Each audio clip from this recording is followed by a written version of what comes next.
Good morning, everyone. How are you doing? Good. This is our last lecture, and also with the group 3, we are going to have one last practical lesson.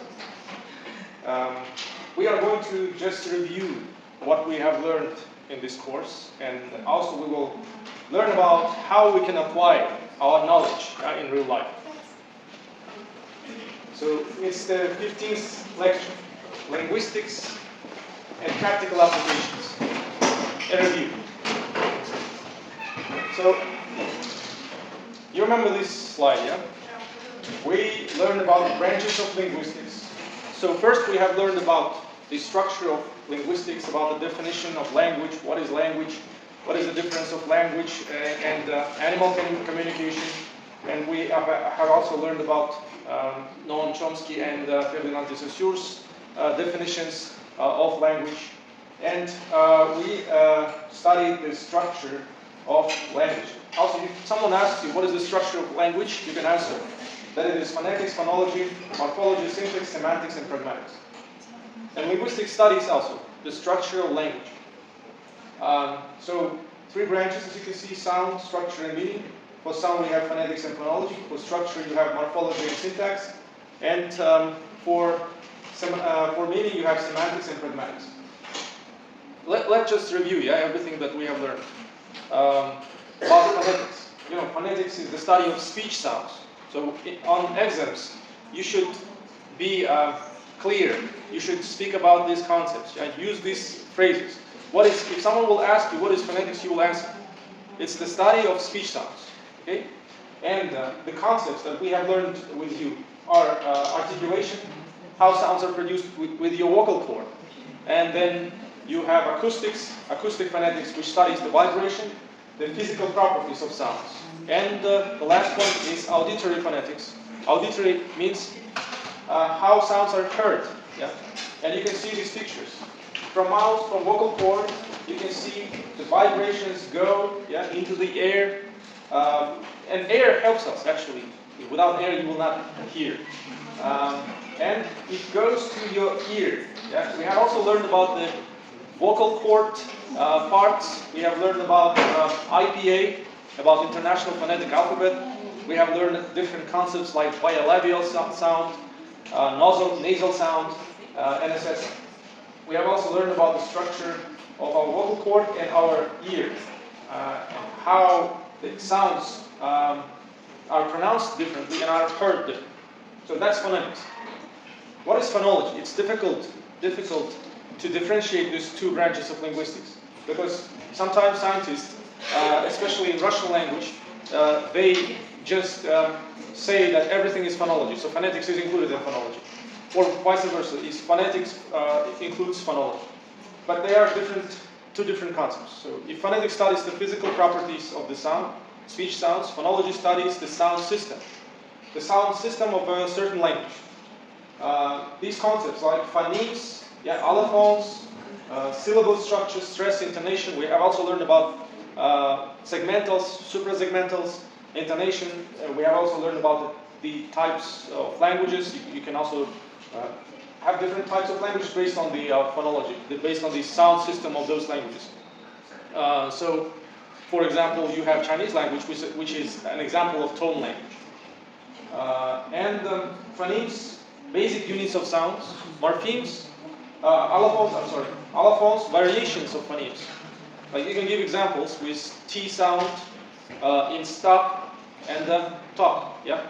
In stop, you have aspiration H after T, which is pronounced by your vocal cord, with your larynx. And in stop, you don't have it. So here, you can see this on the picture, like cactus or bottle. The allophones of the phoneme T is also D, like in American English, bottle of water. Mountain, like a glottal stop and flat T, and cactus and strong T. You can also see minimal pairs. We have also learned about minimal pairs. Minimal pairs examples are sleep and sleep, or beat and beat, or bad and sad also. Yeah, that also can be a minimal pair. But minimal pairs, you can differentiate the phonemes and allophones by using minimal pairs. Then we have learned about morphology. Morphology is a branch of linguistics which studies the structure of a word and word formation. We have learned that words consist of these small units. They are called morphemes. Yeah? Examples of these morphemes are prefixes, suffixes, inflections, but derivations or different derivations are for word formation.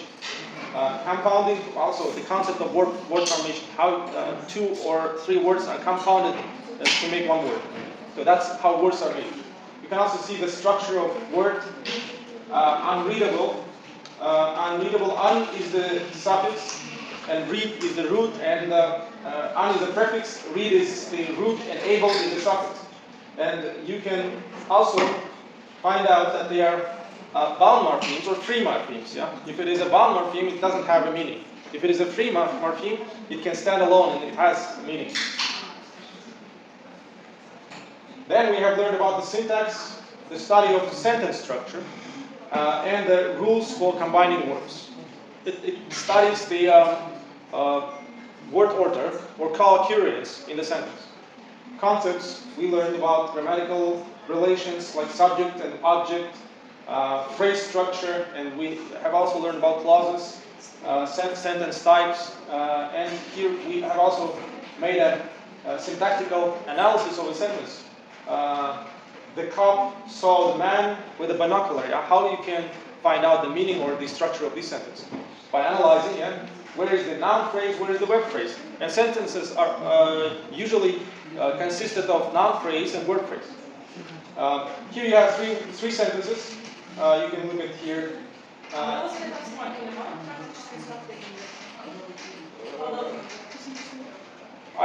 don't exactly remember. You can look at the questions I have sent you.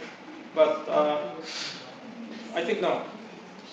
Now, let's make a sentence with these words. What is the sentence here? You can see a dog on a log. Yeah. Next one. A cat on a mat. Yeah. And a pig in a mud. Yeah. You can see, and you can also make types of, not types, you can find out the types of languages. Yeah? You can categorize languages according to their syntax, according to the word order, according to the sentence structure. And we learned that English language has a sentence pattern, subject, verb, object. Yeah?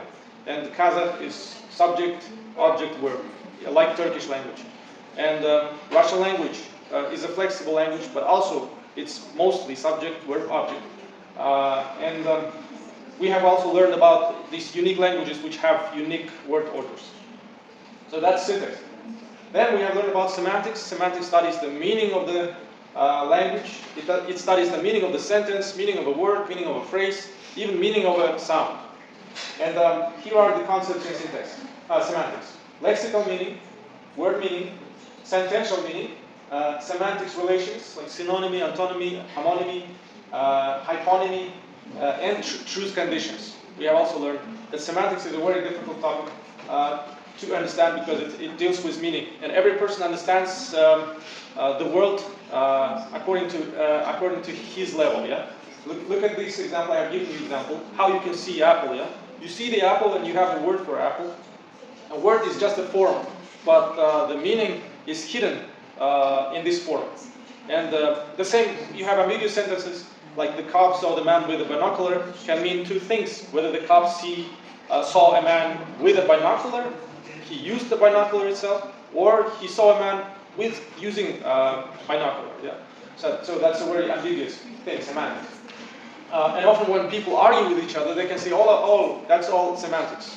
We can't pay attention to that, that's semantics. And some scientists, they even don't consider linguistics as a scientific study, science. They don't consider it as semantics, as it is a science. Then we have learned about pragmatics. Pragmatics studies the context. The main focus in pragmatics is the context. The study of language use in a context. Concepts, we have learned about speech acts. We have learned about types of speech acts, indirect and direct speech acts like requests, orders, commands, questions. Yeah. And we have also learned about implication. Implication, what is implied? Yeah. What we can ask questions, but we can also imply something. Like, would you mind opening the window? Doesn't mean the person is asking you something, yeah, about your feelings, yeah, whether you want to open it or not. The person just wants you to open. So that's request. That's not a question. So that's pragmatics. How you can understand it in real life. And we have learned about discourse analysis. Deixis, deictic words. Deictic words mean the context-dependent reference. Words like this, that, and here, they are all usually context-dependent. You will not understand it without knowing the context. Look at this example. I have given this example in the lesson with Habib and his father. And if Habib will say, also pragmatics learn the social relations, yeah, social roles, how they are related to each other, and how you should speak to a certain person. And you speak with your parents and with your friends in a different way. And also, Habib speaks with his friends and with his father in a different way. Habib can say, yeah, he can say, Dad, run 2 laps. He can't say to his dad. But his dad can say to his son. It is possible. Because usually, yeah, father will command, father will order to do something, and the son will obey. Yeah, that's the usual social role of son and the father. So that's also in the focus of pragmatics. Next one. Yeah, and today I wanted to, we have learned about the structure of linguistics, about the structure of language, and then we also learned about interdisciplinary domains within linguistics. We have learned about psycholinguistics, neurolinguistics, anthropological linguistics, where we studied about language and culture. We studied about the language and brain, language and thought. Social linguistics, we studied about accents and dialects, register, code switching, code mixing, diglossia, and also we studied about historical linguistics, where we basically differentiate linguistics into 2 parts, like diachronic linguistics and synchronic linguistics. Diachronic linguistics refers to historical linguistics because this studies the language through the history, and the synchronic linguistics just studies the language in a certain period. And today we're going to learn about applied linguistics. The computational linguistics was the topic of the previous lecture. We have learned about language and computers, about corpus linguistics. Now, let's review everything. We are reviewing everything today. So what is psycholinguistics? Psycholinguistics is the study of the mental processes involved in language acquisition, language production, and language comprehension. On this lecture, we have learned about these concepts like first language acquisition, second language acquisition, speech perception, word recognition, how our brain works when we produce speech, when we understand speech, and make sentences and produce language. And that also relates to neurolinguistics, and psycholinguistics are close to each other. Yeah? Psycholinguistics studies the mental processes in your brain when you use language, and neurolinguistics studies neural mechanisms, the human brain when you use language. Yeah? When you use the language to understand, produce, and acquire. Yeah. So we have learned about Broca's area and Wernicke's area, which are responsible for speech production. So Broca's area is responsible for speech production, and Wernicke's area is responsible for speech perception, speech understanding. Neural pathways for language processing, we have also learned about their connections. They are connected to each other in order to make a circle of this process. Then we learned about aphasia. If a person has a damage in his brain in Broca's area or Wernicke's area, he will have different behavior. Yeah? These damages will influence his language in a different way. If the person will have a damage in the Broca's area, the person will understand language, but will not be able to produce language. He can say certain words, but these words are not connected to each other logically, and even grammatically. This person can understand, but yet can't speak. And if that person has a damage in Wernicke's area, this person will not understand, will not be able to perceive language, but will be able to say something, yeah, to make a speech. But Wernicke's area, if the person will have a damage in Wernicke's area, it will be more severe than having a damage in Broca's area, because Broca's area, that person will understand you, but will not be able to produce speech, will not be able to say certain things. Wernicke's area, he will not understand you, and also it means he will not understand himself. Even if he will speak certain things, he will not be able to produce things. Because in order to speak, you should also listen to yourself, right? Whether you are saying things correctly. So we also learned about neuroimaging using different tools, MRI and other things, in order to see how and which parts of the brain participate when you use language. Yeah, we can also say that we have learned that we have learned that language is located on the left side of your brain, and your brain has two parts: left hemisphere and right hemisphere. And your right side is responsible. Right brain is responsible for your left side, and your left brain is responsible for your right side. So that means if you will have a damage on the left side, yeah, language is located on the left side. If you will have damage on the left side, you will have problems with language and also problems with your right side of your body. Then we learned about the relationship of language and culture. We said that language is a reflection of culture, yeah, and if you will lose language, you will lose your culture, yeah. We have learned about Sapir-Whorf hypothesis, language relativity, which means you should understand it, yeah. Which means the way you use the language, you see the world. So which language you speak, that way you see the world. So if you speak one language, you see the world in one way. If you speak two or more languages, you can see the world in different ways. How it is possible? Because languages have these untranslatable words, yeah, or lexical gaps, which means they have realia, which cannot be translated into another language and cannot be sometimes understood by another language. That's why these people can see the world in a different way. That's just the theory of Sapir-Whorf, which means linguistic relativity.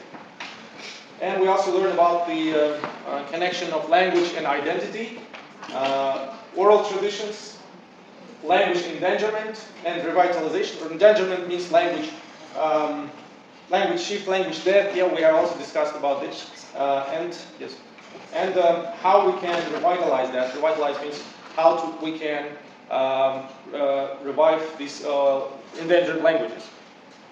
Ethnography of communication, we learned about discourse analysis in cultural context and language socialization. We also discussed about body language, that body language is different in different languages. That was also included in social linguistics. Yeah, social linguistics, where we studied about language variation, accents and dialects, registers. Accents and dialects. The main difference between accents and dialects that accents, it's only about pronunciation. Yeah, dialects include everything: pronunciation, vocabulary, grammatical structure. And if you will say, I speak British accent or American accent, of course, common people, laymen, can say that they speak British accent or American accent. But a proper way to say that is you speak American English and British English. Okay? Accent is about only pronunciation. And dialect includes pronunciation, vocabulary, and sentence structure, and the whole grammatical structure. Social class and language, that's about register. Register, it means formality, informality, or social roles. As with the example between Habib and his father, you have different social roles in society. Yeah?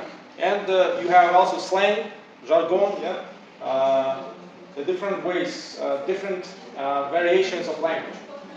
We have also learned about language contact, multilingualism, language attitudes, language policy, code switching, language change, influenced by social factors. We studied language change a little bit in social linguistics too, how languages change, because dialects and accents are the examples of language change, of course. Language contact, and you can see that picture. That field of social linguistics include varieties of language, language in contact, language maintenance and shift, language change, and language planning. Historical linguistics. We have discussed with you historical linguistics where we studied about the concepts of diachronic and synchronic linguistics, about language change, about language families, genealogical language family trees. And I have given you the examples with Proto-Indo-European languages, which includes today Russian language and English language, which you speak. And also I have given you example of Sino-Tibetan language family, which includes today Chinese and languages in Southeast Asia. And I have given you the models of relativity of languages, and wave diagram, family trees were the examples of these models of relativity. And there we also studied about history of English language, that the English language started from Old English, from 440 to 1100s, and then Middle English from 1100s to 1500s, early modern English from 1500s to 1700s, and modern English from 1700s till today. And we studied about Kazakh history, Kazakh language history, and Russian language history. Those were the examples of language change through the history. I have given you examples with the change of their alphabet, change of the pronunciation, change in word order. And I have given you examples which show that languages have changed significantly in Middle Ages, in times of Renaissance. But today we have language planning and language policy, standardization, codification, which keeps the language in one state. It keeps the language stable. Tries to keep that language stable because you have dictionaries, you have grammar books, which control the language use and the language norms. I have also given you examples explaining etymology, the history of every word. If you will study your names, study every word that you use today, you will be surprised. I have given you examples with days of weeks in Kazakh language, like Jisembe, Sisembe, Sarsembe, Besembe, which are taken from Farsi. These just numbers, 1, 2, 3, the first day, the second day, the third day. You can also use it in Kazakh language. You don't have to use Jisembe, Sisembe, it's from another language. But Kazakh language just borrowed this language. We have also learned about borrowings, lexical borrowings and structural borrowings when we spoke about language content. So etymology is also important. And you can see these examples on the picture, like Old Turkic runic alphabet, then Arabic Türkçe жазуы for Kazakh language, Latin mixed with Russian alphabet, and then Cyrillic alphabet. And today Kazakh language uses Cyrillic alphabet. That's how language changed. And last lecture we spoke about computational linguistics, the use of computers to model and analyze natural language, and how computers use language, how computer perceives language, how it understands language, and how it responds to language. We learned concepts like natural language processing, speech synthesis, text-to-speech and speech-to-text, automatic text recognition. We spoke about machine translation, which relates to your profession, and corpus linguistics, these large language databases, and we also discussed about artificial intelligence and large language models. We gave examples with ChatGPT and other large language models which have the neural language model type. Yeah, they are reinforced with artificial intelligence, these language models. And today we are going to speak on the second lesson of today's lecture. We are going to speak about applied linguistics, where we can apply all of this information, all of this knowledge about language. Where you can apply this knowledge about language. Yeah. So language teaching, first, you can use it in language teaching, which is very obvious. Yeah, you can study the structure of language. You can teach the structure of the language.